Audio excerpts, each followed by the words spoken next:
अब फैसले की घड़ी है। बिहार में 2 सीटों पर हो रहे विधानसभा उपचुनाव के लिए कल वोटिंग होगी। जनता अपने वोट के चोट से ये साबित करेगी कि कौन कितने पानी में है। हालांकि वोटरों को प्रभावित करने के लिए राजनेताओं ने हर हथकंडे अपनाए हैं।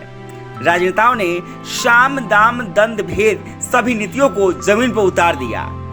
ओछी टिप्पणी की गई, व्यक्तिगत आरोप लगाए गए, इमोशनल कार्ड फेंका गया, जातीयता का मुद्दा भी उठाया गया। हालांकि इन सब में विकास का मुद्दा कहीं खो सा गया। गोपालगंज और मोकामा में सीधी लड़ाई है, राजद वर्सेज भाजपा। दोनों ही पार्टियों ने इस रण को जीतने के लिए हर जतन किए हैं, लेकिन जमीन पर सिर्फ और सिर्फ जाति का मुद्दा ही दिख रहा है। मोकामा में जहां भूमिहारों के नेता कौन इसका मुद्दा गूंज रहा है, वहीं गोपालगंज में अगड़ा वर्सेज पिछड़ा का। कुछ जातियां तो गोलबंद हो गई है, लेकिन कुछ अभी भी चुप है। बात गोपालगंज की करे तो ये सीट अगड़ा भूल माना जाता है। सबसे अधिक यहाँ राजपूतों का वोट बैंक है।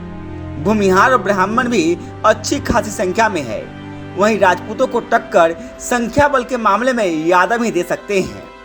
सर्वविदित है कि यादवों का झुकाव राजद की तरफ है। वहीं बीजेपी के वोट बैंक बनिया समुदाय से राजद ने उम्मीदवार देकर पिछड़ों को गोलबंद करने की कोशिश की है। वहीं बीजेपी ने दिवंगत विधायक सुभाष सिंह की पत्नी को मैदान में उतारा है। ऐसे में राजपूतों की गोलबंदी बीजेपी की तरफ दिख रही है। ब्राह्मण में खुलकर कमल को वोट देने की बात कर रहे हैं, लेकिन भूमिहार मोकामा की तरफ देख रहे हैं।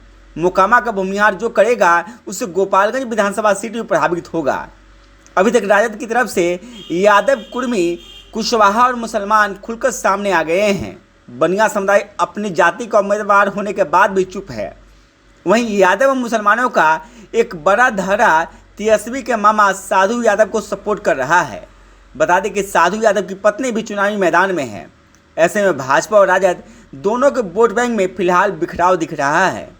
वहीं मोकामा की बात करें तो फिलहाल भूमिहार एकमत नहीं दिख रहे हैं।